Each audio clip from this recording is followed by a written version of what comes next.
Hello everyone. तो अब mister नी नाराज हो रहे थे क्योंकि शी गुआंग अपनी मॉम के साथ ज्यादा समय बिताती थी और अब की दफा न्यू ईयर पर भी वो अपनी मॉम और उसकी फैमिली के साथ आउटिंग के लिए जा रही थी। पर यहाँ पर दादी शी गुआंग की साइड लेती हैं और अपने बेटे को डांटने लगती हैं कि तुम्हारी डिवोर्स की ही वजह से बेचारी आगे पीछे दौड़ती फिर रही है, कभी अपने बाप की फैमिली को खुश कर तो कभी अपने माँ की। तुम इसे डांट नहीं सकते, ये सब तुम्हारी वजह से हो रहा है। और फिर उसके बाद जियांग रुई आता है, वो भी उसकी दादी से मिलता है और फिर अपनी कजन को साथ लेते हुए वहां से चला जाता है।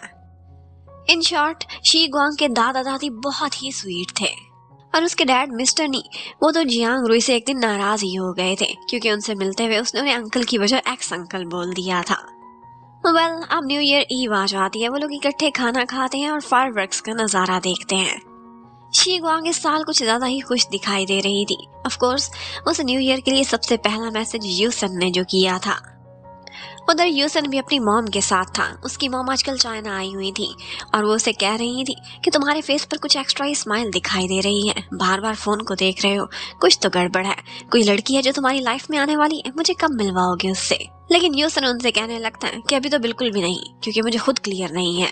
और फिर यहीं पर बैठे बैठे उसके मन में एक ख्याल आता है कि क्यों ना मैं भी चांगमाई माउंटेन पहुंचकर शी गुआंग को एक सरप्राइज दूं। उधर शी गुआंग और उसकी फैमिली अपनी डेस्टिनेशन तक पहुंच चुके थे। यहाँ पर उन्होंने सारी प्लानिंग की हुई थी और काफी अर्सा पहले से ही अपना एक विला भी बुक कराया हुआ था और उनके लिए एक टूर गाइड भी था।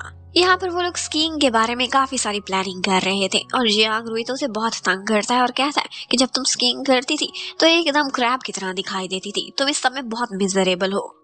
और बस उन दोनों बहन भाई की हमेशा ऐसे ही लड़ाई होती रहा करती थी। यहाँ पर वो नोटिस करता है कि बार बार अपने फोन को देखकर स्माइल कर रही है, तो अपनी सीट छोड़ उसके पास आ जाता है और कहता है कि देखो मैं कितना स्वीट हूँ, तुम्हें विंडो सीट दे दी थी ना। लेकिन बाजू में इधर उधर हर जगह विंडो विंडो सीट ही खाली पड़ी थी। वो एक्चुअली उसे थोड़ी सी बटरिंग करके पता लगाना चाहता था कि आखिर ये कौन है जिसके साथ ये फोन पर बात कर रही है। वेल, इतने में वो अपने विला तक पहुंच जाते हैं। यहाँ पर उनके पास बहुत सारा सामान था जो वो लेकर अंदर जा रहे थे। यहीं पर ही अपने विला के सामने खड़े होकर वो अपनी एक फोटो बनवाती है जिसमें उसका फेस भी कवर था और यही फोटो उसने यूसन को सेंड करी थी, ये बोल करके मैं पहुंच गई हूँ। और वो ये फोटो देखते ही सोचने लगता है कि इसने तो मुझे अपने पूरे कोऑर्डिनेट्स ही भेज दिए हैं। अब उसे उसका रिजॉर्ट तलाश करने के लिए थोड़ी सी भी मेहनत करने की कोई जरूरत नहीं थी। वेल, अब नेक्स्ट डे उन्होंने आउटिंग के लिए पहली दफा जाना था। यहाँ पर वो जाते हैं और काफी कुछ करते हैं, लेकिन पता चलता है कि सिर्फ जियांग रुई ही है जिसे स्केटिंग या स्कीइंग आती है और बाकी सारे तो इस काम में बिल्कुल ही नए थे। उसको खुद ही सारों को ड्रैग करना पड़ता है। और फिर उसके बाद वो लोग शॉपिंग के लिए भी जाते हैं। यहाँ पर वो लोग काफी सारी मस्ती कर रहे थे, एंजॉय कर रहे थे। कल उन्होंने स्कीइंग के लिए स्लोप्स पर जाना था, तो उससे पहले थोड़ी बहुत शॉपिंग करने वाली थी। तो जियांग रुई शी गुआंग को अपने साथ लेकर जाता है। यहाँ पर वो एक शॉप में जाते हैं जहाँ पर उसके लिए एक ड्रेस लेते हैं और शूज भी। वहां पर यही सबसे मेन शॉप थी, तो इधर ही शॉपिंग करने के लिए जुआंग भी अपने कोलीग्स के साथ पहुंचा हुआ था और यहाँ पर उसका आमना सामना जियांग रुई और शी गुआंग से हो जाता है।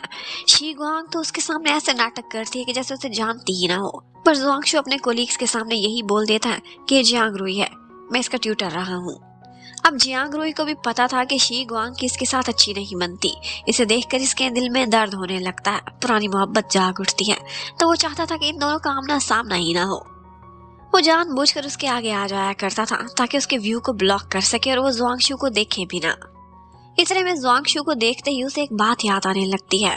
जब वो यूरोप के ट्रिप से वापस आया था तो तब उसकी मेड ने बताया था कि आपको तलाश करते हुए आपका ट्यूटर आया था और मैंने बता दिया था कि आप अपनी कजन सिस्टर के साथ यूरोप के स्टडी टूर पर गए हुए हैं।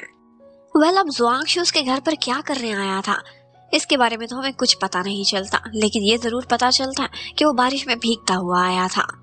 वेल, अब जियांग रुई को फिक्र हो रही थी कि कहीं शी गुआंग का मूड ना खराब हो जाए, क्योंकि हमेशा जुआंगशु को देखकर उसके पुराने जख्म ताजा हो जाते थे। वो उसे चीयर अप करने की कोशिश करता है और उसे कहता है कि आओ, मेरी तरफ से ट्रीट है, हम स्ट्रीट फूड खाने के लिए चलते हैं। और फिर इसके साथ साथ वो उसे थोड़ी बहुत स्कीइंग की प्रैक्टिस भी कराने लगता है जिसमें वो बहुत बुरी थी। और यही भरी प्रैक्टिस करने के लिए जुआंगशु और उसके फ्रेंड्स भी आए हुए थे। यहाँ पर क्रिस कहने लगती है कि ये तो वही लड़की नहीं है जो तुम्हारे स्टूडेंट की कजन है, क्यों ना ये हमारी ग्रुप फोटो ले। अब बेचारी शी गुआंग को एक काम काफी मुश्किल लग रहा था, एक ऐसी फोटो लेना कि जिसमें वो जुआंगशु को फोकस कर रही थी। यही बात जियांग रुई समझ जाता है और उसके हाथ से आकर फोन ले लेता है, खुद उनकी कुछ फोटोज बनाता है और फिर उसके बाद जुआंगशु से कहने लगता है कि तुम हमारी फोटो बनाओ। उसने फोटो बनाने के लिए उसे शी गुआंग का फोन दिया था और उस फोन पर लिन का मैसेज अपीयर होता है कि क्या तुम्हारा काम हो गया, कि तुम्हारी प्रैक्टिस कैसी जा रही है। और ये देखते ही जुआंगशु बहुत सैड हो जाता है और तुरंत ही वहां से भागने की करता है। अब उसे भी वही दिन याद आ रहा था कि जब वो दौड़ता हुआ आया था जियांग रुई के घर पर और उसका पता कर रहा था और साथ ही साथ शी गुआंग का भी, लेकिन उसे पता चला था कि वो तो अब्रॉड जा चुकी है। तब उसे यही इंप्रेशन आया था कि शायद वो अपनी हायर स्टडीज के लिए वहां गई है।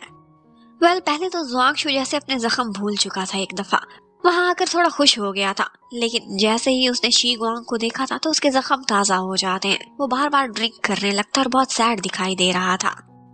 इतने में उसके फ्रेंड्स एक गेम खेलने लगते हैं और उस गेम में उस पर ट्रुथ आता है। वो उससे पूछते हैं कि क्या तुमने कभी डेट किया और क्या तुम किसी को लाइक करते हो। उसने जवाब दिया कभी डेट नहीं किया और लाइक करने के क्वेश्चन पर वो ड्रिंक कर लेता है, कोई जवाब नहीं देता। इतने में जब वो अकेले में खड़ा हुआ था तो क्रिस उसके पास आती है और कहती है कि मैं एक गर्ल हूँ और मेरी इंस्टिंक्ट है, मैं महसूस कर सकती हूँ तुम उस लड़की को लाइक करते हो ना जो तुम्हारे स्टूडेंट की कजन है, जाओ उसे बोल दो यहाँ पर सैड क्यों खड़े हुए हो। लेकिन वो कहने लगता है कि अब काफी देर हो चुकी, जब मैं उसके काबिल हुआ हूँ तो उसका अपना एक बॉयफ्रेंड है, वो अपनी लाइफ में खुश है। इतने में वो दूर से गुजरते हुए शी गुआंग को देखता है, बस उसे ऐसे ही देख सकता था जैसे चांद को देखते हैं, लेकिन उसे हासिल नहीं कर सकता था। और फिर इसके साथ ही हमें पता चलता है कि सारी जुआंग फे की चाल थी। उसने जानबूझकर इसे चंगबाई माउंटेन भेजने का प्लान बनाया था और एंड टाइम पर खुद बीमार होने का बहाना कर दिया था। वो और मम्मी पीछे रह गए थे, जुआंगशु को वहां भेज दिया था जहां उसे उसके कोलीग्स मिल गए थे। जुआंगशु फे से कहता है कि जो तुमने कर दिया लेकिन आइंदा ऐसा ना करना। मैं चाहे जितना फाइट कर लूं लेकिन अब शी गुआंग को हासिल नहीं कर सकता, उसका अपना एक बॉयफ्रेंड है। उधर जियांग रुई बार बार कह रहा था कि आप सारे लोग कितने निखट्टू हैं, थोड़ी सी प्रैक्टिस कर लेते स्कीइंग की, अब कल सारा दिन मैं तुम लोगों को सिखाता रहूंगा। सिर्फ एक इंस्ट्रक्टर रखा हुआ है, काश एक और इंस्ट्रक्टर हमें मिल जाता। अब शी गुआंग अपने कमरे में जाती है, सोने के लिए फ्रेश हो रही थी कि यहाँ पर उसे यूसन का मैसेज आता है। उसने उसी के ही विला के बाहर की फोटो सेंड की हुई थी। वो ये देखते ही अपना कोट पहनती है और भागती हुई बाहर जाती है। पता चलता है कि यूसन बाहर खड़ा हुआ था, उसने एक स्नोमैन भी बनाया था, वो उसको दे देता है। ये स्नोमैन बिल्कुल वैसा ही था जैसी फोटो कल उसने अपनी बनाकर उसे सेंड की थी। यूसन को वहां देखकर शी गुआंग को बहुत खुशी होती है, लेकिन इतने में ऊपर से जियांग रुई पहुंच जाता है और पूछता है ये कौन है जिसे तुम इस टाइम पर मिल रही हो। बस उसके जहन में और कुछ नहीं आता तो वो झूठ बोल देती है, कहती है कि बोला नहीं था तुमने कि एक इंस्ट्रक्टर तलाश कर लिया मैंने तलाश।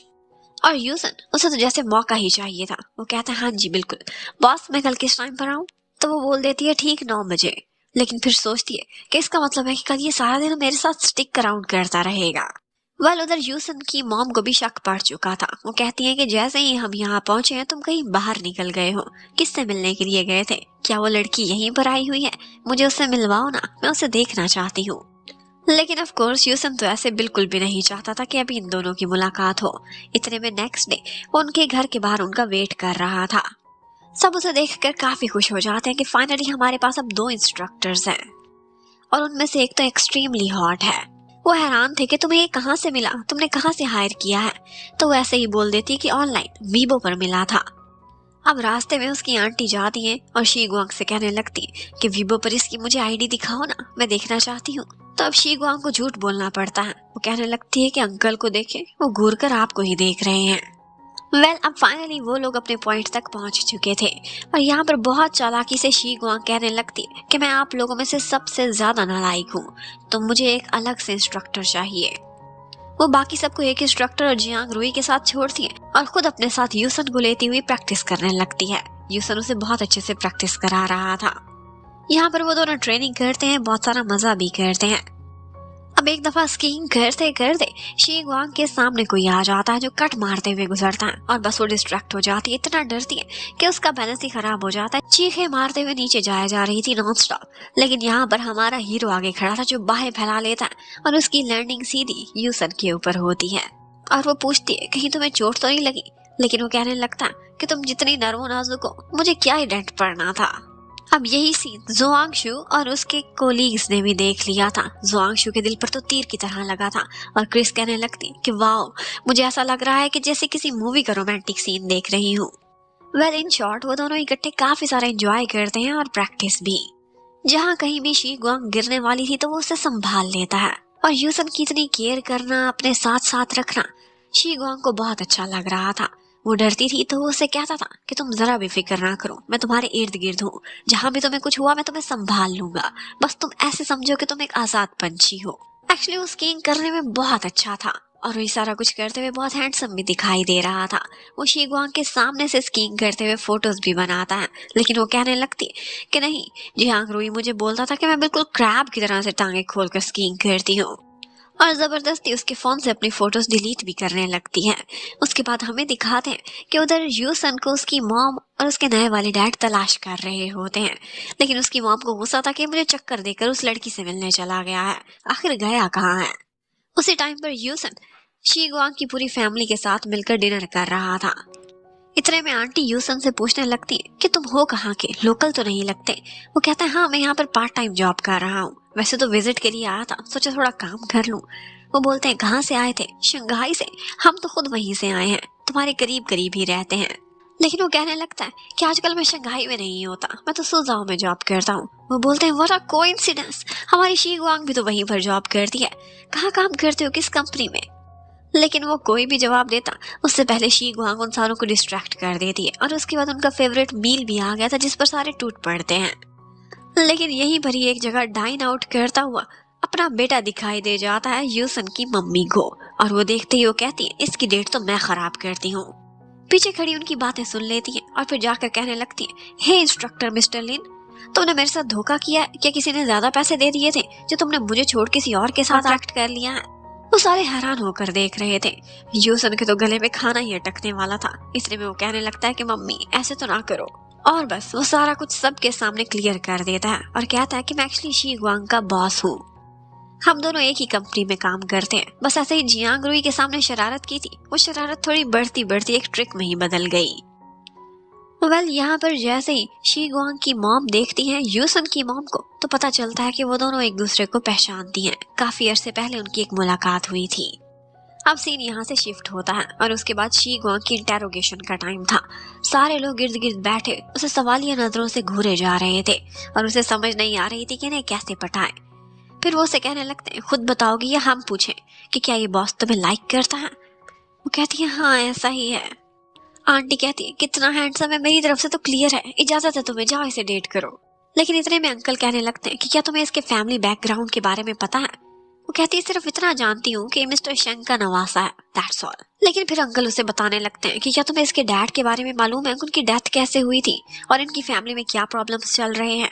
और वो उसे सारी कहानी सुनाने लगते हैं। जबकि दूसरी तरफ हमें दिखाते हैं कि यूसन अपनी मॉम के साथ खड़ा हुआ था। उसकी मॉम उसे कहती है कि ये लड़की मुझे बहुत पसंद आई है और मुझे अपनी बहू के तौर पर स्वीकार है, जाओ और इसका दिल जीतो। और बस इसी के साथ ही मॉम और बेटा दोनों आपस में बातें कर रहे थे और हमें उनकी बैकग्राउंड की सारी कहानी का पता चलता है। एक्चुअली मिस शेंग यूसन की मॉम एक बहुत ही स्ट्रॉन्ग फैमिली से थी और वो उसके डैड को लाइक करती थी। बार बार उन्हें प्रपोज करती थी पर वो इनकार कर देते थे। ये कहते थे कि मुझे लगता है कि मैं तुम्हारे काबिल नहीं हूँ। लेकिन इन दी एंड उनकी जोड़ी बन ही गई थी। उसके डैड वाकई बहुत कैपेबल थे और जैसे ही उन्होंने शेंग युआन कंपनी को ज्वाइन किया था तो तरक्की करते करते काफी ऊपर पहुंच गए थे और कहीं ना कहीं वो एक दामाद होकर भी असल बेटों से ज्यादा काम कर रहे थे।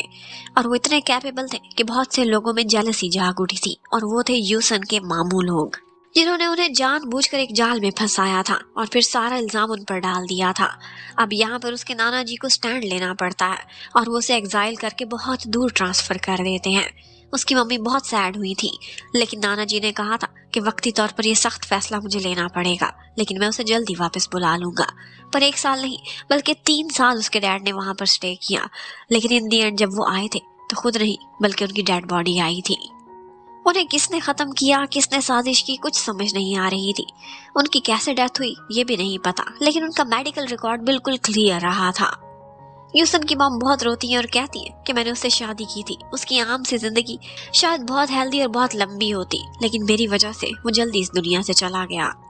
और बस उसके बाद से ही उसकी मॉम ने अपने डैड से कभी बात नहीं की थी और ना ही अपने भाइयों से।